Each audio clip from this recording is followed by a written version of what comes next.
back to the channel. Welcome to 2021. Got a lot of exciting things for y'all going on, but right now I'm in the middle of trying to get everything in line. So y'all expect a bunch of new series, but I want to go ahead and update my Shaddoll list, my Shaddoll Invoked list, because that's actually the most viewed video on my channel, and I kind of want to give y'all more what I've actually been personally playing, what I think is optimal. This isn't really budget by no stretch of the imagination, but there is probably a couple things in here you could change to make it a little bit more budget, but this is what I'm playing by. We'll have a budget video coming out very soon for Shaddoll, so y'all stay tuned for that. But going on with the hand trap lineup, I'm only playing 2 Ash and 3 Gamma with the 1 side frame driver.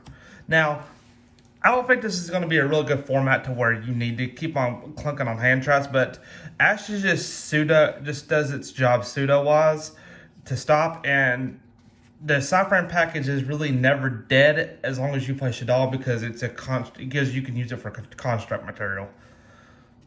And that's what you'll see the theme in this deck a lot of. Keep on going on. I play 2 of the Ecclesia, 1 Fleur-de-Lis, 1 Maximus, and then the best starter in the deck by far with the 1 Punishment. I know there's no really way of getting around this if you're wanting to build this variant. Now, you might can run 1 of each of these, and these are inexpensive, but you can't get around with the Knit-Eater Servant. But I play the Dogmatika package because Maximus is just get your engine rolling when you're slow down. This searches any of them, and this is just kind of like pretty much a free infinite impermanence on board. And then Punishment can send Natis to help take over boards. And the Dogmatika part alone can hit almost anywhere from 5 to 8K. So that's going to be the theme. You're not really running a bunch of blowout cards in this deck, as you're trying to control the game state more and just keep on hitting them a little at a time and breaking their board off. For the Shaddoll package, we played 2 of the Rich Shaddoll Windy. It just sets anything directly from deck when it's sent to the graveyard. 1 Squamata, 1 Dragon, 1 Beast, 1 Aerial, and 1 Hedgehog. So I'll play a little bit more of a Shaddoll package than what a lot of these do. But it's never bad to see one of these with a fusion and one of the lights. So because you're going to go construct and keep going off. If I had to do anything, I'd bump this up to 2 because this format is really, really good. Or I'd put it in the side. Aerial can just take over games, or can help you stay in the game. That's how crazy Aerial is, this format. And then for the Invoked engine. Okay, so as you notice, I'm not playing Terraforming in the main deck because ideally, if you're hitting a lot of Terraform, I would rather give myself the chance to see this or see this versus Terraforming. Because if Terraforming gets Ash and you don't have either of these in your hand, you're not going to have a follow-up. And Terraforming is just like, it's okay. It's just that if it's not in your first turn hand, it's not going to be prevalent, or it's not going to serve the purpose you're going to want it to serve, because you're only running 1 field spell in here. And then for the last monster card in the whole lineup, I played the Ella the Gold Lord. This can help push for damage, and it's not bad. It can work as a pseudo hand trap. So if you have 2 meltdowns in your hand, and you know that you just need to get resolve or get rid of something, this can just really help as a hand trap. So I guess that would technically be your 6 hand trap, because it can work as a hand trap. It can work as a 3500 beat stick that can't be destroyed by card effects. So that's it for the monster count in this deck, guys. I'll play 1 in the Foolish Barrel, 1 of the El Shaddoll Fusion, 3 of the Shaddoll Fusion, 2 Invocation. So that's all my fusions. You want to be able to have a maximum, well, when I'm only playing these, you only want to have a limited amount of fusion spells in here, because your Hedgehog will kind of do it for you, or your Alistair will kind of do it for you, because you are playing that Invoked engine. You don't want to be opening up with a bunch of them. So that was the theory behind that. That's why I don't run a lot of it, because going first, it does absolutely nothing. Shaddoll Fusion does nothing for you if you don't have monsters in your hand.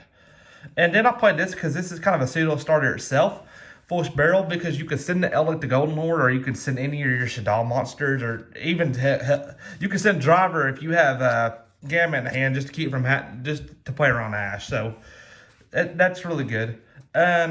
I played 2 Triplet Tactic Talent. Now, you could change this for something else if you choose to. I just own them, so I decided to test with them a little bit. And it does come up sometimes to where you can rip a monster and you can take their Dragoon away from them, or even if you need them to draw, just try to draw into like a part of your engine. It's just there for that. But you can just put like a mind control, or you can put a red reboot or something. Yeah, I mean, or you can put 2 more traps in there. That's just whatever you choose to do. And then for the trap line, I'm playing 2 Sinister Shadow games.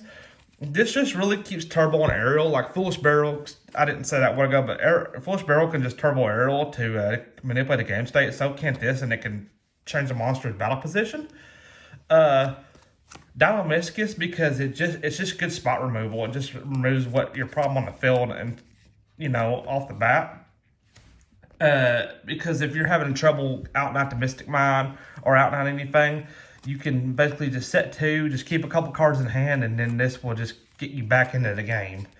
Because ideally, you're not wanting to win turn 1 with this game, or turn 2 with this game. You're wanting to kind of, with this deck, excuse me, you want to kind of keep more control. And then Shaddoll Schism. If I had, actually, to be realistic, if I wish I had a second copy of this, because I would run 2 copies of this, just because you have to respect Cosmic Cyclone. And I think Cosmic Cyclone is going to be really good in this format, because it's going back to a trap variant. And for the extra deck, I play 1 Gravity Controller, 1 Acolone, 1 to test to send off the punishment, 1, 2, 3 of the Construct. And yes, these are ultis. I can finally flash these off. I'm very happy about that. Shaddoll's is one of my favorite archetypes. This is, when you make this, you're doing full combo. And oh yeah, I'm using Ashley's, by the way. El Shaddoll Construct is just pretty much almost full combo. I play 1 of the Almirage. And now, I am going to tell you guys, I do not play Security Guard, and I changed it out for Armades. And the reason I kept this in, because sometimes you just open up the Ash and you need to stall time to get the Maximus rolling. So this kind of just can suit. And if anything, you can make your window, and you can use this to tribute itself to save your window for 1 turn. So it's just like almost like pseudo helps out a lot. Now, will I keep on doing that in the future? I don't know. Because the idea really was to make this and to make this to where you can pop off your Maximus. But I just like this a little bit better because you're not playing around the Nibiru as much, and it's just easier way to make Mechaba. Boral Sword Dragon, since it's already up here, you've done seen it. This was okay, I'm not playing Access Code Talker in this variant because I'm not playing the Celine. But I still kind of wanted to have something that could beat over or kind of just end games. And having that 1 spot for that was good because this is a really powerful card, and it does help that. And then I play 2 Winda, Lambda, and then the last of my fusions will be Aguides, Mechaba, and Titaniclad, which, Titaniclad you send off into their servant. Talk about this for a little bit. This can actually get your Psyframe cards and keep them live, because if you're playing Gamma, you can just play it from the even though Gamma says that you have to control no monsters to play it, this actually just says screw that. So, very, very powerful. I think it's going to be a very, very powerful link, this format. And I'll go off the extra deck while I got a little time. I meant to the side deck while I got a little time. This is just a Super Poly target. I do play Super Poly. The Feather Duster for back row removal. The Super Poly, Ghost Spell in situations that you need it. 2 evenly matched, because this just helps get rid of back row. It actually can help control game states. This is, like I told you, I still kind of do play the Terraforming because I play it with the Secret Villager Spellcasters. Going first, I'll side this in, and if you see it, it's just really, really nasty because most of your monsters in here, besides, I believe, Elec, are Spellcasters. So, this is pretty much free spell removal for them.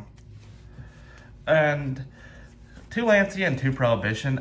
Just Lancia just to help with Banish Piles, and Prohibition because you just get to times to where, you're losing out to 1 or 2 certain things, and you just need a way to go through that. Alrighty, guys, this is my updated list. I hope you guys enjoy it. Y'all, like I said, y'all stay tuned. I will be having a budget variant of this coming out very, very soon. But hey, y'all have a great rest of your week, and welcome to 2021.